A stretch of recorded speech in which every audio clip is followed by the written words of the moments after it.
So friends, last எபிசோடில் Martin வந்து 15 வருஷத்துக்கு முன்னாடி சத்தியமங்கலத்தில் நீங்கள் பண்ணி கொடுத்த அந்த ப்ரைவேட் பார்ட்டி மாதிரி ஒரு பார்ட்டி பண்ணி கொடுக்கணும் அப்படி சொல்லியிருப்பார் இல்லையா. ஸோ 15 வருஷத்துக்கு முன்னாடி அப்படி என்ன நடந்துச்சு அப்படிங்கிறத நமக்கு காட்டுறாங்க. எபிசோட் நம்பர் 73 மற்றும் 74 ஒரு விஷயம் கூட பாக்கி இல்லாமல் எல்லாத்தையுமே காட்டிடுறாங்க. ரொம்ப பரபரப்பாக போகுதுங்க. அதை தான் நம்மளும் இந்த வீடியோவில் பார்க்க போகிறோம். வீடியோவை ஸ்கிப் பண்ணாமல் கடைசி வரைக்கும் பாருங்கள். ஸோ ஃப்ரெண்ட்ஸ், ஏற்கனவே வெற்றி வந்து ஐஷுட்ட அவங்க அப்பா பற்றி சொல்லும்போது அவர் வந்து ரொம்ப நல்லா சமைப்பார், திருவிழாவில் ஆயிரக்கணக்கான பேருக்கு சூப்பராக சமைச்சு கொடுப்பாரு அப்படிலாம் சொல்லுவார் இல்லையா. அது மட்டும் இல்லாமல் சிட்டியில் ரெசார்ட் வச்சுக்கிற ஒருத்தர் வந்து என்னுடைய ரெஸ்டாரண்ட்டுக்கு ஒர்க் பண்ண வாடின்ட்டு கூப்பிட்டாரு அப்படின்லாம் வந்து வெற்றி சொல்லியிருப்பார் இல்லையா. ஸோ அது ரகுபதி அவர்கள் தான்.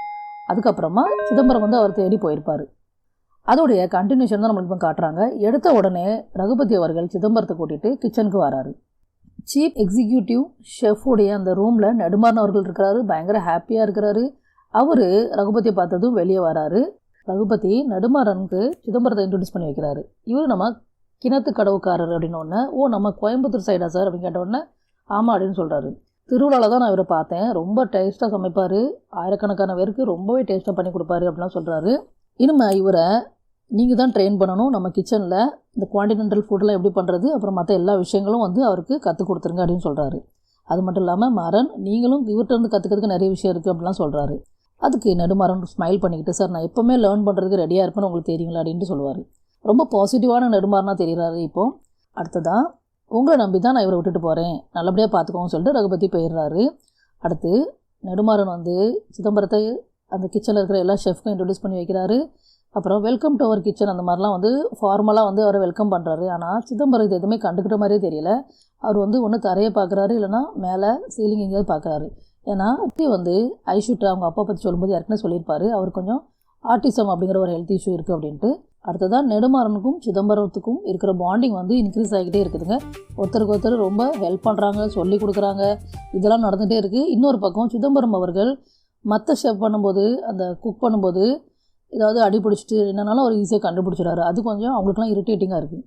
அது மட்டும் இல்லாமல் அவர் ஏதாவது ஒரு டிஷ் நல்லா பண்ணிட்டாருன்னா ஹாப்பியாக கிளாப் பண்ணி, சத்தமாக கிளாப் பண்ணி சவுண்ட்லாம் பண்ணுறாரு. ஸோ அதெல்லாம் கொஞ்சம் அவங்களுக்கு கொஞ்சம் இரிட்டேட்டிங்காகவும் இருக்குது. இது ஒரு பக்கம் போயிட்டுருக்கு.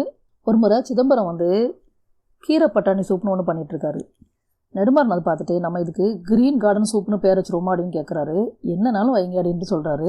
நெடுமாறன் வந்து உடனே அங்கே இருக்கிற ஷெஃப்ட்டை இந்த டிஷ்ஷை மெனுவில் ஆட் பண்ணுங்க அப்படின்னு மட்டும் சொல்லாமல் சிதம்பரம் ஸ்பெஷலும் மென்ஷனும் பண்ணணும் அப்படின்ட்டு சொல்கிறாரு. ஸோ இந்த அளவுக்கு அவங்க 2 பேரும் க்ளோஸ் ஆகிட்டாங்க அப்படின்னு நம்மளுக்கு காட்டுறாங்க. அடுத்ததாங்க லியோ வராரு. சிக்கா எங்கன்னு ஒருத்தரை கேட்டு வருவார் இல்லையா, அதே லியோ தான்.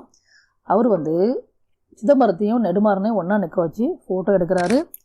அடுத்ததாக நெடுமாறன்ட்ட ஒரு சில ஷெஃப் வந்து என்ன சொல்கிறாங்கன்னா, நீங்கள் இவரை கவனிச்சிங்களா, இவர் வந்து கொஞ்சம் வித்தியாசமாகவே பிஹேவ் பண்ணுறாரு அப்படிலாம் சொல்கிறாங்க. அதை வந்து நெடுமாறன் பார்க்குறாரு, ஆனால் அது வந்து கண்டுக்காமல் இருக்கிறாரு. அடுத்து இன்னொரு ஷெஃப் வந்து என்ன சொல்கிறாருன்னா, ரொம்ப கோவப்பட்டுருக்காரு சிதம்பரத்துக்கு மேலே. என்ன அப்படின்னு நெடுமாறன் கேட்கும்போது, ஷெஃப் இவர் முடிச்ச டிஷ்ஷை நான் பிளேட்டிங் பண்ண போனால் பண்ண விட மாட்டேங்காரு, சாப்பாடு டேஸ்ட்டாக இருந்தால் போதாதா, இவ்வளோலாம் வந்துட்டு அலங்காரம் பண்ணணுமா அப்படிலாம் சொல்கிறாரு. அப்படின்னு உடனே நெடுமாறன் வந்து சிதம்பரத்தை வெளியே இருக்க சொல்லிவிட்டு என்ன பண்ணுறாருன்னா, எல்லா ஷெஃபையும் பிடிச்சி பயங்கரமாக திட்டுறாரு. என்ன சொல்கிறாருன்னா, உங்கள் எல்லாத்த விட சிதம்பரம் வந்து ரொம்ப இன்டெலிஜென்ட்டு, அதனால் இனிமேல் அவனை பற்றி கம்ப்ளைண்ட் பண்ணுற வேலை வச்சுக்கிடக்கூடாது. அப்படி யாராவது என்கிட்ட கம்ப்ளைண்ட் பண்ணீங்க, இல்லை யார்ட்டாவது கம்ப்ளைண்ட் பண்ணியிருக்கீங்கன்னு தெரிஞ்சால் கூட தொலைச்சிருவேன், அந்த மாதிரிலாம் சொல்கிறாரு. அப்புறமா வெளியே வந்து நம்ம சிதம்பரத்திட்டே ரொம்ப பொலைட்டாக பேசுகிறாரு. என்ன சொல்கிறாருன்னா, இது வந்து ரெசார்ட், இங்கே வந்து ரொம்பவே வந்து பெரிய பெரிய கஸ்டமர்ஸ்லாம் வருவாங்க, அவங்க வந்து இந்த சாப்பாடுக்கு வந்து அதிகமான பணம் கொடுக்குறாங்க, அதனால் அவங்க வந்து கொஞ்சம் எக்ஸ்பெக்ட் பண்ணுவாங்க அந்த பிளேட்டிங்லாம் நல்லா இருக்கணும் அப்படின்ட்டு. அதே அவங்க ரசிக்கவும் செய்வாங்க அப்படின்னு சொன்னோடனே, அது மட்டும் இல்லாமல் உனக்கு வந்து நானே வந்து எல்லாம் படித்து கொடுக்குறேன், கொஞ்சம் கொஞ்சமாக படிச்சுக்கா அப்படின்னு சொல்கிறாரு. சிதம்பரம் சொல்கிறாரு, நீ சொன்ன மாதிரி யாருமே என்கிட்ட பொறுமையாக சொல்லலை, எல்லோரும் என்கிட்ட எரிஞ்சு விடுறாங்க அப்படின்னு சொன்ன உடனே அவர் வந்து அவரை ரொம்ப ஆசுவாசப்படுத்துகிறாரு, கம்ஃபர்ட் பண்ணுறாரு. அடுத்ததாக கொஞ்சம் கொஞ்சமாக மற்ற ஷெஃபுக்கும் சிதம்பரத்தை ரொம்ப பிடிச்சி போயிடுது. அவங்களும் எல்லோரும் இவருக்காண்டி கிளாப்லாம் பண்ணுறாங்க, அப்ரிஷியேட் பண்ணுறாங்க, என்கரேஜ் பண்ணுறாங்க. ஸோ இதெல்லாம் நம்மளுக்கு காட்டுறாங்க. அடுத்ததாக லியோ வந்து அங்கே ட்ரிங்க்ஸ் பண்ணிகிட்ருக்காரு. நெடுமாறன் ஒரு டிஷ்ஷை கொண்டு வந்து அவர் கொடுக்குறாரு, உப்பு கறி அப்படின்னு ஒரு டிஷ்ஷு. சாப்பிட்டு பார்த்துட்டு லியோ ரொம்ப சூப்பராக இருக்குது அப்படின்னு சொல்கிறாரு. நம்ம சிதம்பரத்தோடைய ரெசிபி அப்படின்ட்டு சொல்கிறாரு. ரொம்ப நல்லா பண்ணியிருக்கிறீங்க அப்படின்னு சொல்லிட்டு அவர் அப்ரிஷியேட் பண்ணுறாரு. அடுத்ததாக பாதி தமிழ்லையும் பாதி இங்கிலீஷ்லேயும் லியோ பேசிகிட்டு இருக்காரு. அதை நெடுமாறன் தான் வந்து நம்ம சிதம்பரத்துக்கு டிரான்ஸ்லேட் பண்ணுறாரு. அவரும் சரி சரின்னு கேட்டுக்கிட்டு இருக்காரு. லியோ சொல்கிறாரு, இந்த உப்பு கறி சாப்பிட நான் மறுபடியும் வருவேன் அப்படின்னு சொல்கிறாரு. அதனால தான் ஒரு தடவை வந்துட்டு வெற்றி பண்ணி கொடுத்த அந்த உப்பு கறியை சாப்பிட்டுட்டு சிக்கா எங்கன்னு கேட்டுட்டு இருப்பாரு. அதை நம்ம ஏற்கனவே பார்த்தோம். அப்புறமா நெடுமாறன் மற்றும் சிதம்பரத்தை வச்சு அவர் ஃபோட்டோ எடுத்திருப்பார் இல்லையா, ஸோ அதையும் அவர் கொண்டு வந்திருக்காரு. அதுக்கு முன்னாடி சிதம்பரம் அப்படிங்கிற பேர் டக்குன்னு வாயில் வரமாட்டேங்குது எனக்கு, அதனால் நான் வந்து சிக்கா அப்படின்னு கூப்பிடுறேன் அப்படின்னு சொல்கிறாரு. அதே சிக்காங்கிற பேரையே வந்து அந்த ஃபோட்டோ மேலேயும் எழுதுறாரு. நெடுமாறன் வந்து ஃபோட்டோ வாங்கிட்டு சிக்கா அப்படின்ட்டு சொல்கிறாரு. சிக்கா ஓகே உனக்கு இந்த பேர் அப்படின்னு சொன்ன உடனே சியக்கா அப்படின்னு கேட்குறாரு சிதம்பரம். இல்லை சியக்கா இல்லை சிக்கா அப்படின்னு சொல்கிறாரு நெடுமாறன். அடுத்ததாக லியோ வந்து சிதம்பரத்தை பற்றி இன்னும் கேட்குறாரு, எங்கேருந்து வந்திருக்கிறாரு என்ன விஷயம் அப்படின்னோடனே நமக்கு ஏற்கனவே வெற்றி சொல்லியிருப்பார் இல்லையா ஐஸ்வர்யா, அந்த எல்லா விஷயத்தையும் காட்டுறாங்க. எப்படி வந்து அவங்க அண்ணா வந்து கடன் வாங்கிட்டு குடிச்சு இறந்துட்டாரு, அப்புறம் அந்த கடனை திருப்பி கொடுத்தா தான் அந்த அவரோட பாடி எடுக்க விடுவோன்ட்டு அவங்களாம் ஊரில் இருக்கிறவங்க வந்து ப்ராப்ளம் பண்ணதுனால நான் கொடுக்குறேன்னு இவர் ஏற்றுக்கிட்டாரு. அந்த எல்லா விஷயத்தையும் அவர் சொல்லுவார். லியோ என்ன சொல்லுவார்னா, எப்படி அண்ணன் வாங்கின கடனை போய் நீங்கள் கொடுக்கலாம், அப்படி ஏன் நீங்கள் ஏற்றுக்கிட்டீங்க அப்படிலாம் கேட்குறாரு. பரவாயில்லைங்க, இல்லைனா வந்துட்டு அவங்க பாடி எடுக்கவே விட்டுருக்க மாட்டாங்க அந்த மாதிரிலாம் சொல்கிறாரு. இப்படிலாம் வந்துட்டு யாராவது பண்ணுவாங்களா, அது மட்டும் இல்லாமல் நீங்கள் சொன்னாலுமே அதை கண்டிப்பாக செய்யணுன்னு இருக்கா அப்படின்ட்டு சொல்லுவார் லியோ. சிதம்பரம் சொல்லுவார், அப்படிலாம் கிடையாது, நான் வந்து வாக்கு கொடுத்துட்டோம்னா அதை நான் கண்டிப்பாக நிறைவேற்றுவேன், வாக்கை நான் மீறவே மாட்டேன் அப்படின்ட்டு சொல்கிறாரு. ஸோ லியோ வந்து ரொம்ப இம்ப்ரெஸ் ஆகிருந்தாரு நம்மளுடைய சிதம்பரத்தை பார்த்து. அடுத்ததான் நமக்கு நெடுமாறன் அவளுடைய வீட்டை காட்டுறாங்க. அவருடைய ஒய்ஃபோட ஃபோட்டோக்கு மாலை போட்டிருக்கு. பொண்ணுங்க 2 பேரும் ரொம்ப சின்ன பிள்ளைங்க, திவ்யா மற்றும் ஐஷு. நெடுமாறன் அவர்கள் ட்ரிங்க்ஸ் பண்ணிட்டு உட்காந்துருக்காரு ரொம்ப கவலையாக. அங்கே சிதம்பரமும் இருக்காரு. குழந்தைங்களாம் சாப்பிட்டாங்களா அப்படின்னு கேட்குறாரு. குழந்தைங்க இல்லை அப்படின்னு சொல்கிறாங்க. அப்பா பண்ணி கொடுத்ததுக்கப்புறம் சாப்பிடுவானோன்னே அவர் பண்ணி கொடுக்குற நிலமையில இல்லை, அவர் ட்ரிங்க்ஸ் பண்ணிகிட்டு இருக்காரு. சிதம்பரமே வந்து 2 குழந்தைங்களுக்கும் குக் பண்ணுறாரு, அப்புறம் சாப்பாடெலாம் கொடுக்குறாரு. பேர் என்னமான்னு கேட்குறாரு. 2 பேரும் அவங்க பேரை சொல்கிறாங்க, திவ்யா ஐஸ்வர்யா அப்படின்னு சொல்கிறாங்க. அடுத்து நெடுமாறன் ட்ரிங்க்ஸ் பண்ணிட்டு இருக்கிறத பார்த்து சிதம்பரம் அங்கே இருக்கிற ஆல்கஹால் பாட்டில் எல்லாம் கொண்டு போய் சிங்கில் ஊற்றி அதெல்லாம் எம்டி பண்ணிடுறாரு. அப்புறமா நீ குடிக்காத குழந்தைங்களுக்காக குடிக்காத அப்படின்னு சொல்லிகிட்டே இருக்காரு. ஆனால் நெடுமாறன் வந்து கேட்க மாட்டேக்காரு, கோவப்படுறாரு. ஏன் நீ வந்து எல்லா பாட்டிலும் இப்படி காலி பண்ண அப்படின்னு சொல்லி கோவப்படுறாரு. சிதம்பரம் சொல்கிறாரு, குழந்தைங்களுக்காகவாவது குடிக்காம இரு, எனக்கு சத்தியம் பண்ணு, குடிக்க மாட்டேன்னு சத்தியம் பண்ணுன்னு சொல்லி ரொம்ப ஃபோர்ஸ் பண்ணி அவர்கிட்ட சத்தியம் வாங்கிக்கிறாரு. அடுத்ததாக இப்போ தான் அந்த ரொம்ப முக்கியமான டேர்னிங் பாயிண்ட் வருதுங்க. ஹாரிசன் அப்படின்னு ஒருத்தர் நெடுமாறனை அவரோட ரெசார்ட்டில் மீட் பண்ணுறாரு. அவர் என்ன சொல்கிறாருன்னா, உங்களை பற்றி ரொம்ப கேள்விப்பட்டோம், உங்கள் சாப்பாடு பற்றி ரொம்ப கேள்விப்பட்டிருக்கோம், எங்களுக்கு வந்து ஒரு ப்ரைவேட் பார்ட்டி பண்ணணும், அதுக்கு நீங்கள் தான் வந்து பண்ணி கொடுக்கணும். லூத்தர் வந்து ரொம்ப பெரிய மனுஷன், அவருக்காண்டி தான் அந்த பார்ட்டி. என்ன சொல்கிறாருன்னா, நாங்கள் வந்து வேட்டையாடி கொடுப்போம், நீங்கள் குக் பண்ணால் மட்டும் போதும் அப்படின்னு. உடனே வேட்டையாடி கொடுப்பீங்களா, என்ன வேட்டையாடி கொடுப்பீங்க அப்படின்னு கேட்ட உடனே காட்டுப்பன்றி மற்றும் முயல் அப்படின்னு சொல்கிறாரு. அதுக்கு நெடுமாறன், இல்லைங்க அதெல்லாம் பண்ண முடியாது, இதெல்லாம் இல்லீகல், இது வந்து கிரைம்ங்க, அதெல்லாம் பண்ண முடியாது அப்படின்னு சொன்ன உடனே இவர் என்ன சொல்கிறாருன்னா, இது வந்து உங்களுக்கு நல்ல ஆப்பர்ச்சுனிட்டி, லூத்தருக்கு பெரிய மனுஷங்களுடைய பெரிய பெரிய பிஸ்னஸ் மேன் பணக்காரங்களுடைய கான்டாக்ட்லாம் இருக்குது, அவருக்கு நீங்கள் குக் பண்ணி கொடுத்தீங்கன்னா உங்களுக்கு இந்தியா முழுக்க அந்த எல்லா கான்டாக்ட்ஸுமே உங்களுக்கு யூஸ் ஆகும் அப்படின்னு சொல்கிறாரு. இது ஒரு நல்ல ஆப்பர்ச்சுனிட்டி, ஒவ்வொருத்தரும் இந்த ஆப்பர்ச்சுனிட்டிக்காண்டி காத்துக்கிட்டு இருக்காங்க, நாங்கள் தான் உங்களை செலக்ட் பண்ணியிருக்கிறோம் அப்படின்லாம் சொல்கிறாரு. ஆனால் அவர் வந்து நெடுமாறன் இதை வந்து கம்ப்ளீட்டாகவே மறுத்துடுறாரு. சொல்லிடுறாரு, இது ஒரு கிரைம், இது மாதிரிலாம் நான் பண்ண முடியாது அப்படின்ட்டு. ஹாரிசன் விடமாட்டுக்காரு. தன்னுடைய விசிட்டிங் கார்டை கொடுத்துட்டு, இந்த கார்டை வந்து வச்சுக்கோங்க, உங்களுக்கு மனசு மாறிச்சுன்னா எனக்கு கால் பண்ணுங்கள் மாதிரிலாம் சொல்லிட்டு போயிடுறாரு. அடுத்ததாக நமக்கு நெடுமாறனுடைய கேபினை காட்டுறாங்க. அவர் கூட சுந்தரம் அப்படின்னு ஒரு ஷெஃப்பும் உட்காந்துருக்காரு. இவர் வந்து நம்மளுக்கு காட்டியிருப்பாங்க, ரகுபதிகிட்ட வந்து ஒரு தடவை ஃபோனில் பேசுவார். ரகுபதி, நீங்கள் கடைசியாக சிதம்பரத்தை எப்போ பார்த்தீங்க அப்படிலாம் கேட்டிருப்பார். ஸோ அந்த சுந்தரம் தான். அவர் ட்ரிங்க்ஸ் பண்ணிட்டு உட்காந்துருப்பாரு. நெடுமாறனையும் குடிக்க சொல்லுவார். ஆனால் அவர் வந்து இல்லை நான் எல்லாம் நிப்பாட்டிட்டேன் அப்படின்னு சொல்லுவார். அதுக்கு இவர் கிண்டல் பண்ணுவார், குடிக்காரங்க எல்லாருமே இப்படி தான் சொல்லுவாங்க அப்படின்னு சொல்லுவார். அடுத்ததாக அந்த ஸ்டார் ஷெஃப்குள்ளே அந்த பேம்ப்ளெட் இருக்கும், அதை பார்த்துக்கிட்டு உட்காந்துருப்பாரு நெடுமாறன். எதுக்கு அதே போட்டு பார்த்துட்ருக்கு அப்படின்னோடனே, எனக்கு சின்ன வயசுலேருந்து ஆசை இந்த காம்படிஷனில் பார்ட்டிசிபேட் பண்ணணும், வின் பண்ணணும் அப்படின்ட்டு. சுந்தரம் சொல்லுவார், பார்ட்டிசிபேட் பண்ணணும்னு வேணால் ஆசைப்படு, ஏன்னா நம்ம கிச்சனில் நீ தான் வந்து எல்லாத்தோட பெஸ்ட்டு குக்கு, உனக்கு அந்த ஆப்பர்ச்சுனிட்டி கண்டிப்பாக கிடைக்கும், ஆனால் வின் பண்ணுவேன் அப்படின்லாம் மனசு ஆசையை வளர்த்துக்காத, அப்புறம் வின் பண்ணலன்னா நீ மனசு கஷ்டப்படுவல அப்படின்னு சொன்ன உடனே நெடுமாறன் சொல்லுவார், நான் சின்ன வயசுலேருந்து இதை வின் பண்ணணும் அப்படிங்கிறத அவ்வளோ கான்ஃபிடெண்ட்டாக வச்சுருக்கேன், நான் வின் பண்ணவும் செய்வேன் அப்படின்ட்டு சொல்லுவார். எனக்கு அந்த கான்ஃபிடென்ஸ் இருக்குது அப்படின்னு சொல்லுவார். சுந்தரம் சும்மா இருக்காமல், ஒருவேளை அந்த காம்படிஷனுக்கு நீ பார்ட்டிசிபேட் பண்ணாமல் நான் பண்ணிட்டோம்னா அப்படின்னு சொல்லுவார்.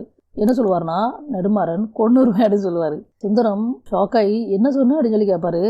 உன்னை கொன்னுருவேன்னு சொன்னேன் அப்படின்னு சொல்லுவார். அவர் பயங்கர ஷாக் ஆயிடுவார், உடனே அங்கே நெஞ்சு போயிடுவார். ஸோ இதில் இருந்து அந்த காம்படிஷன் அவருக்கு எவ்வளோ இம்பார்ட்டன்ட் அப்படிங்கிறது நமக்கு தெரியுது. அடுத்தது நமக்கு என்ன காட்டுறாங்கன்னா, ரகுபதி சிதம்பரத்தை கூப்பிட்டு ஏதோ பேசிகிட்டு இருக்காரு. சிதம்பரம் ஃபஸ்ட்டு இல்லைன்னு சொல்கிறாரு, அப்புறம் ஆமான்னு சொல்லி தலையாட்டுற மாதிரி நம்மளுக்கு காட்டுறாங்க. இப்போ கிச்சனை காட்டுறாங்க. நெடுமாறன் இந்த சிதம்பரம் எங்கே போனோம் அப்படிங்கிற மாதிரி சொல்லிக்கிட்டே வந்து குக் பண்ணிகிட்டு இருக்காரு. அங்கே வர சுந்தரம் வந்து என்ன சொல்கிறாருன்னா, ரகுபதி வந்து அந்த ஸ்டார் ஷெஃப் காம்படிஷனுக்கு சிதம்பரத்தை ரெக்கமெண்ட் பண்ணிட்டாராம் அப்படிங்கிற மாதிரி சொல்கிறாரு. இதை கேட்டு நம்ம நெடுமாறன் பயங்கர ஷாக் ஆகிடுறாரு. உடனே தன்னுடைய கேபின்குள்ளே போகிறாரு. அங்கே போய் அவருக்கு வந்து கண் கலங்குது, வெறுப்பாக இருக்குது, ஆதங்கமாக இருக்குது, கோபம் வருது. எல்லா எமோஷன்ஸுமே அப்படியே மிக்ஸ்டாக வருது. அப்படியே கண் கலங்கி போய் நிற்கிறாரு. அங்கே சிதம்பரம் என்ட்ரு பண்ணுதாரு. எங்கே நெடுவை காணும் அப்படின்னு சொல்லிட்டு அவரும் வந்து அங்கே போய் குக் பண்ண ஆரம்பிக்காரு.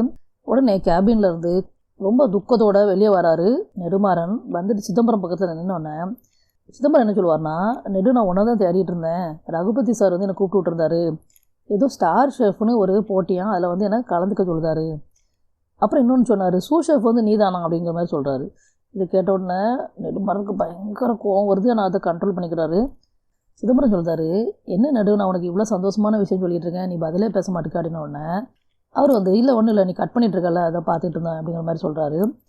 அப்புறமா நான் வந்து வேண்டாம்னு தான் சொன்னேன் நெடு, ஆனால் சார் என்ன சொன்னார்னா, இதில் நீ வின் பண்ணனா 10 லட்சம் கிடைக்கும் அப்படின்ட்டு. அப்போ அந்த 10 லட்சம் கிடைச்சா நான் என்னோட கடனை கொஞ்சம் அடைப்பான்ல, அதுக்காண்டி தான் நான் ஓகேன்னு சொல்லிட்டேன் அப்படின்ட்டு அவர் சொல்லிட்டு இருப்பார். ரொம்ப வெகுலியாக இன்னோசென்ட்டாக இவர்கிட்ட சொல்லிட்டு இருக்காரு. ஆனால் அவருக்கு நெடுமாறனுக்கு பயங்கர ஒரு மாதிரி கோவம் கடுப்பு எல்லாம் அப்படியே ஆகிட்டு இருக்கு. சிதம்பரம் சொல்கிறாரு நெடுமாறன்ட்ட, நான் வந்து எப்படியாவது இந்த போட்டியை ஜெயிச்சிருவேன், நல்லபடியாக சமைச்சு நல்லபடியாக ஜெயிச்சிருவேன். ஆனால் எனக்கு வந்து நீ இந்த பிளேட்டில் அடுக்குவாங்க இல்லையா, அதை மட்டும் கொஞ்சம் சொல்லி கொடுத்துருதியா அப்படிங்கிற மாதிரி சொல்கிறாரு. அடுத்ததாக நெடுமாறன் அவர்களுடைய வீட்டை காட்டுறாங்க. குழந்தைங்க 2 பேரும் அவர் மடியில் படுத்திருக்காங்க. அவர் என்ன பண்ணுறாருனா, ஹாரிசனுக்கு கால் பண்ணுறாரு. கால் பண்ணி என்ன சொல்லிடுறாருனா, நான் வந்து பண்ணுறதுக்கு ரெடியாக இருக்கேன், ஆனால் எனக்கு வந்து துணைக்கு ஒரு ஆள் வேணும் ஹெல்ப் பண்ணதுக்கு அப்படின்னு சொல்கிறாரு. ஹாரிசன் என்ன சொல்கிறாருனா, ஒரு ஆளை வேணால் கூட்டிகிட்டு வா, நான் வந்து அவர் ட்ரஸ்ட் ஒர்த்தியாக இருக்கணும் அப்படின்னு சொல்கிறாரு. இவர் என்ன சொல்கிறாருன்னா, அதெல்லாம் நீங்கள் கவலைப்படாதீங்க, நல்ல ட்ரஸ்ட் ஒர்த்தியான ஆள் தான் அப்படிங்கிற மாதிரி சொல்லிட்டு ஃபோனை வச்சிடுறாரு. ஸோ நம்மளுக்கு இதோட இந்த எபிசோட் முடியுதுங்க. ஸோ எப்படி ஃப்ரெண்ட்ஷிப்பில் ஆரம்பித்தது இப்போ வெறுப்பில் போய் முடிஞ்சிட்டு அப்படிங்கிறத நம்மளுக்கு பார்க்க முடிஞ்சுது. அடுத்ததான் என்ன நடக்குது அப்படிங்கிறத நம்ம எபிசோட் நம்பர் 74 பார்க்குறோம். வாங்க. சுந்தரத்திட்ட ரகுபதி ஒருத்தர் கேட்டிருப்பார் இல்லையா, நீங்கள் வந்து கடைசியாக சிதம்பரத்தை எப்போ பார்த்தீங்க அப்படின்ட்டு. அப்போ அவர் என்ன சொல்லியிருப்பாருன்னா, ஒரு பெரிய கார் வந்து அவரை கூட்டிகிட்டு போனதை நான் பார்த்தேன் அப்படின்னு சொல்லியிருப்பார் இல்லையா. ஸோ அந்த சீன் நடக்குது. அந்த பெரிய கார் வந்து ரெசார்ட்டுக்கு வெளியே வெயிட் பண்ணிட்டு இருக்கு. சிதம்பரம் போகிறாரு. அங்கே உள்ள நெடுமாறன் உட்காந்துருக்காரு. சிதம்பரம் வந்து நம்ம இந்த கார்லேயே போகிறோம் அப்படின்ட்டு நெடுமாறன் கேட்டுட்டு உள்ளே ஏறிக்கிறாரு. இதை வந்து சுந்தரம் பார்த்துடுறாரு. அடுத்ததாக நேராக அந்த கார் வந்து காட்டுக்குள்ளே போகுது. ஒரு குறிப்பிட்ட இடத்துல நிற்குது. அங்கேருந்து இவங்க ஜீப்பில் மாறுறாங்க. சிதம்பரம் நம்ம எங்கே போகிறோம் நெடு அப்படின்னு கேட்குறாரு. உன்னை சந்தேகப்பட்டுலாம் கேட்கல, ஆனால் எங்கே போகிறோன்னு தெரிஞ்சுக்கணும்ல, அதனால கேட்கேன் அப்படின்னு சொல்கிறாரு. நெடுமாறன் சொல்கிறாரு, இங்கே பெரிய இடத்த ஆட்களுடைய ஒரு பார்ட்டி நடக்க போது, நம்ம வந்து அவங்களுக்கு சமைச்சு கொடுக்க போகிறோம் அப்படின்னு சொல்கிறாரு. அது மாதிரி இது ரொம்ப ரகசியமான இடம், யாருக்கும் தெரியக்கூடாதுன்னு சொல்கிறாரு. சிதம்பரம் நான் யார்கிட்ட சொல்ல மாட்டேன் அப்படின்னு சொல்கிறாரு. நெடுமாறன் எனக்கு சத்தியம் பண்ணு அப்படின்னு சொல்கிறாரு. சிதம்பரம் நான் என்னோட மனைவி குழந்தைங்க மேலே சத்தியமாக சொல்கிறேன், நான் இதை பற்றி யாருக்கும் சொல்ல மாட்டேன் அப்படின்னு சொல்லிடுறாரு. ஸோ இவங்க அந்த பார்ட்டி நடக்கிற இடத்துல போய் இறங்குறாங்க. அங்கே ஹாரிசன் இருக்கிறாரு. அங்கே நிறைய பெரிய பெரிய ஆட்கள், அதாவது அந்த லூத்தர் அவருடைய ஃப்ரெண்ட்ஸு, பிஸ்னஸ் பார்ட்னர் எல்லோரும் அங்கே இருக்கிறாங்க. எல்லோரும் பார்ட்டியை என்ஜாய் பண்ணிகிட்ருக்காங்க. கையில் எல்லார் கையிலையும் இந்த வேட்டையாடுற துப்பாக்கிலாம் இருக்குது. ஹாரிசன் சிதம்பரத்தை பார்த்து, இதான் உன்னோட அசிஸ்டண்ட்டா அப்படின்னு சொல்கிறாரு. நெடுமாறன் ரொம்ப நல்லா குக் பண்ணுவார் அப்படின்னு சொல்கிறாரு. அப்புறமா ஹாரிசன் இவங்க 2 பேரையும் கூட்டிகிட்டு போய் எங்கே சமைக்கணுமோ அந்த இடத்த காட்டுறாரு. ஸோ குக் பண்ணுற அந்த இடத்துக்கு போனதுக்கப்புறம் நம்ம என்ன குக் பண்ண போகிறோம் அப்படின்னு தெரிஞ்சால் சிதம்பரம் ஏதாவது சொல்லுவாரோ அப்படின்னு கொஞ்சம் நெடுமாறனுக்கு டென்ஷனாக இருக்குது. ஆனால் அவர் வந்து அங்கே போய் பார்த்துட்டு, சரி சரி வா நெடு, நம்ம கழுவி எல்லாம் சீக்கிரம் கடகடன்னு சமைக்க ஆரம்பிப்போம் அப்படிங்கிற மாதிரி சொல்லிடுறாரு. ஆரம்பிப்போம், சட்டு முட்டுன்னு எடுத்து கழுவ ஆரம்பிச்சா தானே சீக்கிரம் சமையலை முடிச்சுட்டு வீட்டுக்கு போக முடியும். சிதம்பரம் ரொம்பவே இன்னோசென்ட்டாக இருக்கிறதுனாலையும், அவருக்கு வந்து இந்த முயல் அப்புறம் மற்ற அந்த தடைப்பட்ட விலங்குகளை வந்து வேட்டையாடுறது, குக் பண்ணுறது வந்து இல்லீகல் அப்படிங்கிறது விஷயம் தெரியாதனால அவர் வந்து அதை வந்து ஒரு பெரிய விஷயமாகவே எடுத்துக்காமல் நம்ம சமைக்கலாம் வா அப்படிங்கிற மாதிரி நெடுமாறன்ட்ட சொல்லிடுறாரு. மெயினாக சிதம்பரம் தான் குக் பண்ணுறாரு. அவர் வந்து ஃபஸ்ட்டு அந்த பார்ட்டி பண்ணுற ஆட்களுக்கு தேவையான அந்த ட்ரிங்க்ஸ்க்கு தேவையான சைட் டிஷ் மாதிரி ஃபஸ்ட்டு பண்ணி கொடுக்குறாரு. அதை நெடுமாறன் கொண்டு போய் எல்லோரும் கொடுக்குறாரு. எல்லாருமே சாப்பிட்டுட்டு அங்கே டான்ஸ்லாம் ஆடிட்டு இருக்காங்க. டான்ஸ் ஆடிட்டு எல்லாம் சூப்பராக இருக்குது சூப்பராக இருக்குன்னு சொல்லிகிட்டே இருக்காங்க. அடுத்ததாக லூத்தர் வந்துட்டார் அப்படின்ட்டு அவங்க சொல்கிறாங்க எல்லாருமே. ஸோ அவர் வந்து ஒரு வண்டியில் வந்து இறங்குறாரு. அவருடைய முதுகை மட்டும் தான் நம்மளுக்கு காட்டுறாங்க. அப்புறம் ஃப்ரெண்ட்ஸ்கிட்ட பேசிட்டு இருக்கும்போது இந்த கையில் மோதிரம் தெரியுது. அது மட்டும் தான் நெடுமாறனும் பார்க்குறாரு. நெடுமாறனும் முதுகை மட்டும் தான் பார்க்குறாரு. அவர் இந்த டிஷ்ஷெல்லாம் கொண்டு போய் கொடுக்கும்போது எல்லாத்தையும் கொடுக்குறாரு. ஆனால் லூத்தர் கொடுக்கும்போது மட்டும் ஹாரிசன் அதை கையில் வாங்கிட்டு போய் உள்ளே ஒரு சின்ன டென்ட்டு மாதிரி இருக்குது, அதுக்குள்ளே லூத்தர் நிற்கிறாரு. ஹாரிசனே போய் கொண்டு போய் அந்த டிஷ்ஷை கொடுக்குறாரு. அதனால் நெடுமாறனுக்கு பார்க்க முடியாமலே போயிடுது. அடுத்ததாக லூத்தர் அங்கே கொஞ்ச நேரம் இருந்துட்டு அதுக்கப்புறம் கிளம்பி போயிடுறாரு. ஹாரிசன் என்ன சொல்கிறாருன்னா, அவருக்கு ரொம்ப பிடிச்சி போச்சு சாப்பாடு, ரொம்ப நல்லா இருக்குன்னு சொல்லி சொன்னார். அடுத்த தடவை அநேகமாக சிதம்பரத்தை தான் சாப்பாடு பண்ண கூப்பிடுவார் போல இருக்குது அப்படின்லாம் சொல்லி ஜோக் பண்ணிகிட்ருக்காரு. சிதம்பரம் குக் பண்ணது எப்படி இருக்குன்னா, நீங்களாம் குக் பண்ணிங்கன்னா பிளாஸ்ட் ஆயிரும் போல இருக்குது அப்படின்னு சொன்ன உடனே நெடுமாறன் என்ன சொல்லுவார்னா, நான் எப்படி பிளாஸ்ட் பண்ணுறேன்னு மட்டும் பாருங்க அப்படிங்கிற மாதிரி சொல்லிடுவார். அப்புறம் என்ன சொல்லுவார்னா, நெடுமாறனை நீங்களும் வந்து ட்ரிங்க்ஸ் பண்ணுங்க அப்படின்னு சொன்ன உடனே, இல்லை நான் அதெல்லாம் பழக்கலாம் எனக்கு இல்லை அப்படின்னு சொல்லுவார். அப்புறம் டான்ஸாவது ஆடுங்க அப்படின்னு சொன்னோன்னே நெடுமாறன் போய் கொஞ்ச நேரம் டான்ஸ் ஆடுவார். டான்ஸ் ஆடிட்டு இருக்கும்போது சிதம்பரம் பார்க்குறாரு. அவர் பார்த்துட்டு ஸ்மைல் பண்ணுறாரு. ரொம்ப இன்னோசென்ட்டாக ஒர்க் பண்ணிகிட்டு இருக்காரு. பார்க்கறதுக்கே பாவமாக இருக்குது. அடுத்ததாக அவரும் அப்படியே அங்கே டான்ஸ் ஆட போயிடுவார் ஹாரிசன். உடனே நெடுமாறன் வந்து கொஞ்சம் தள்ளி வந்து அவர்கிட்ட இருக்கிற அந்த மொபைல் ஃபோன்லேருந்து நேராக கமிஷனர் ஆஃபீஸ்க்கே ஃபோன் பண்ணிடுவார். ஃபோன் பண்ணி இப்படி சத்தியமங்கலத்தில் இந்த ஃபாரஸ்ட் இருக்கு இல்லையா, அந்த ஒரு அம்மன் கோயில் இருக்குது, அங்கே இந்த மாதிரி ஒரு பார்ட்டி நடக்குது அப்படிங்கிற விஷயத்த இன்ஃபார்ம் பண்ணி விட்டுருந்தாரு. நீங்கள் யாருன உடனே டக்குன்னு அந்த ஃபோனை கட் பண்ணிவிட்டு அந்த சிம்மை எடுத்து உடச்சி வெளியே போட்டுடுறாரு. கொஞ்ச நேரத்துலேயே எல்லோரும் டான்ஸ் ஆடிட்டு இருக்கும்போது ஹாரிசனுக்கு ஒரு கால் வந்துடுது. இந்த மாதிரி யாரோ இன்ஃபார்ம் பண்ணிட்டாங்க பார்ட்டியை பற்றி, அதனால் அந்த இடத்த விட்டு காலி பண்ணுங்கள் அந்த மாதிரி. உடனே அவர் நெடுமாறன்ட்ட வந்து உடனே இந்த இடத்த நம்ம காலி பண்ண போகிறோம், ஏன்னா போலீஸ்க்கு வந்து யாரும் இன்ஃபார்ம் பண்ணிட்டாங்களா அப்படின்னு சொன்ன உடனே கடகடனே எல்லோரும் ஜீப்பில் ஏற ஆரம்பிச்சிடுறாங்க. இதெல்லாம் தெரியாமல் சிதம்பரம் அங்கே குக் பண்ணிகிட்ருக்காரு. பின்னால் திரும்பி பார்த்தா எல்லோரும் போய் ஜீப்பில் ஏறதை பார்க்குறாரு. நெடுமாறன்ட்ட என்ன எல்லோரும் எங்கே போகிறாங்கன்னு ஒன்று, அங்கே பக்கத்தில் எங்கேயோ ஒரு மான் கூட்டம் வந்திருக்கான், அதை வேட்டையாட போகிறாங்க அப்படின்னு சொல்கிறாரு. சரி பரவாயில்ல, அவங்க போட்டு நம்ம குக் பண்ணோம் அப்படின்னு சொல்கிறாரு. நெடுமாறன் நானும் போகணுன்னு ஆசையாக இருக்குது, நான் போயிட்டு வருவா அவங்க கூட அப்படின்னோடனே, சரி நீ போ நெடு, நான் பார்த்துக்கிறேன், நீ போ நான் பார்த்துக்கிறேன் அப்படின்னு சொல்கிறாரு. ரொம்ப அப்பாவே பேசுகிறாரு, பார்க்கவே பாவமாக இருக்குது. அட போ. சரி சிக்கா, போயிட்டு வா, நான் பார்த்துக்கிறேன். நெடுமாறன் உடனே அங்கேருந்து கடகடன்னு போய் அங்கே இருக்கிற ஒரு ஜீப்பில் ஏறிக்கிறாரு. ஆனால் இந்த இடத்துல கொஞ்சம் நெடுமாறனுக்கும் கொஞ்சம் ஒரு மாதிரி கஷ்டமாக தான் இருக்குது. அந்த ஃபீலிங் பண்ணுறதை நம்மளுக்கு காட்டுறாங்க. இருந்தாலும் அவருக்கு அந்த ஸ்டார் ஷெஃப் அந்த காம்படிஷன் மேலே அவ்வளோ ஒரு வெறியாக இருக்கிறதுனால நண்பனே பலி கொடுக்க ரெடி ஆகிட்டார். அடுத்ததாக கொஞ்ச நேரத்துலேயே போலீஸ்லாம் வந்துடுறாங்க. வந்து பார்த்தா இவர் ஒரு ஆள் தான் நிற்கிறாரு. இவர் என்ன பண்ணுறாருனா, போலீஸ் வந்தது கூட தெரியாமல் போலீஸ் வந்து என்ன பண்ணிகிட்டு இருக்கு அப்படின்னு கேட்ட உடனே, என்ன விடுங்க நான் வந்து சமையல் பண்ணணும் அப்படின்னு சொல்கிறாரு. அது மட்டும் இல்லாமல் இது வந்து மான் தோக்கு, அதுக்கடுத்து இந்த காட்டுப்பன்றி கறி வேறு வைக்கணும், நீங்கள் என்னை டிஸ்டர்ப் பண்ணாதுங்க, என்னை விடுங்க, எனக்கு வந்து சமைக்க விடுங்க, டிஸ்டர்ப் பண்ணாதுங்க, சமைக்க விடுன்னு சொல்லிகிட்டே இருக்கிறாரு. அவங்களுக்கு பயங்கரமாக கோவம் வந்துடுது. ஏன்னா அவர் வந்து போலீஸ் கையை தட்டிலாம் வேறு விட்டுறாரு. ஏடா போலீஸ் மேலேயே நீ வந்து கை வைப்பியா அப்படிங்கிற மாதிரி சொல்லி அவரை பிடிச்சிட்டு போயிடுறாங்க போலீஸ் ஸ்டேஷனுக்கு.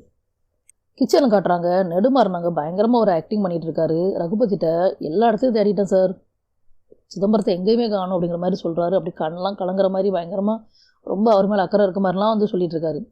இது பார்த்தாதுன்னு குமரேசன் அப்படிங்கிற அந்த ஒரு கேஷியர் அவர் வந்து என்ன சொல்லிடுறாருனா, சார் எல்லா இடத்தையும் தேடிட்டான் இல்லை அப்படின்னு சொல்கிறாரு. நெடுமாறன் நான் தான் சொன்னல சார் சிதம்பரம் இல்லைன்ட்டு, அங்கே ஊரெலாம் கூட ஃபோன் பண்ணி கேட்டேன், அங்கேயும் இல்லையா அப்படின்னு சொல்லுவார்.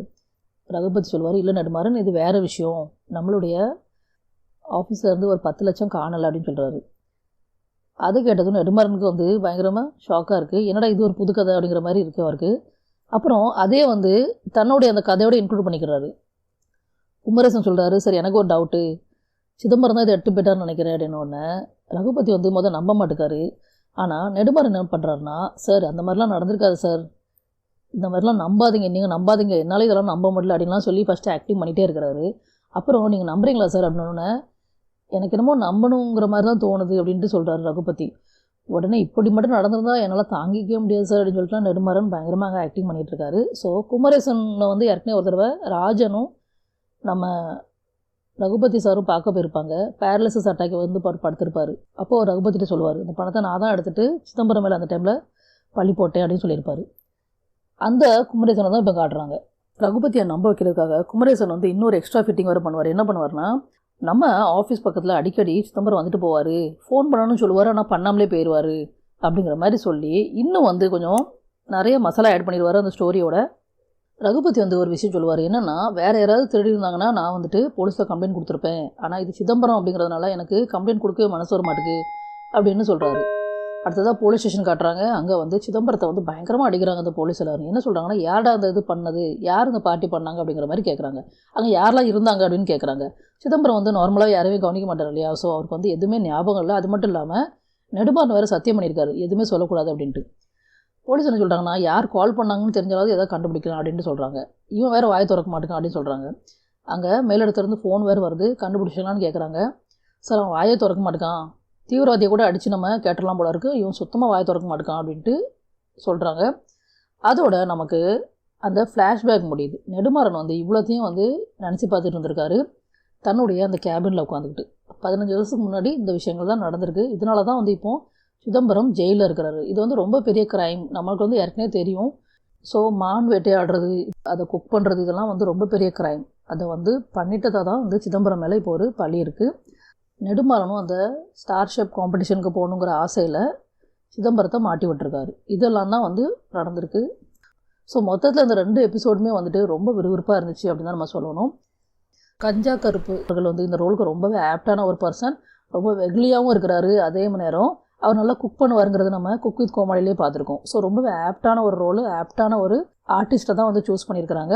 ஸோ ஃப்ரெண்ட்ஸ், இதுதான் இந்த 2 எபிசோட்லையும் நடந்துச்சு. எல்லா கேள்விகளுக்கும் பதில் கிடச்சிட்டு உங்களுக்கும் இந்த வீடியோ பிடிச்சிருக்கும் அப்படின்னு நாங்கள் நம்புகிறோம். பிடிச்சிருந்தா லைக் பண்ணுங்கள், ஷேர் பண்ணுங்கள். அது மட்டும் இல்லாமல் சப்ஸ்கிரைப் பண்ணாமல் பார்க்குறவங்க சப்ஸ்கிரைப் பண்ணிவிட்டு பார்த்தீங்கன்னா எங்களுக்கு ரொம்பவே யூஸ்ஃபுல்லாகவும் ஹெல்ப்ஃபுல்லாகவும் இருக்கும். இன்னொரு வீடியோவில் உங்களை எல்லாரையும் பார்க்குறோம். அது வரைக்கும் நன்றி, வணக்கம், பாய்.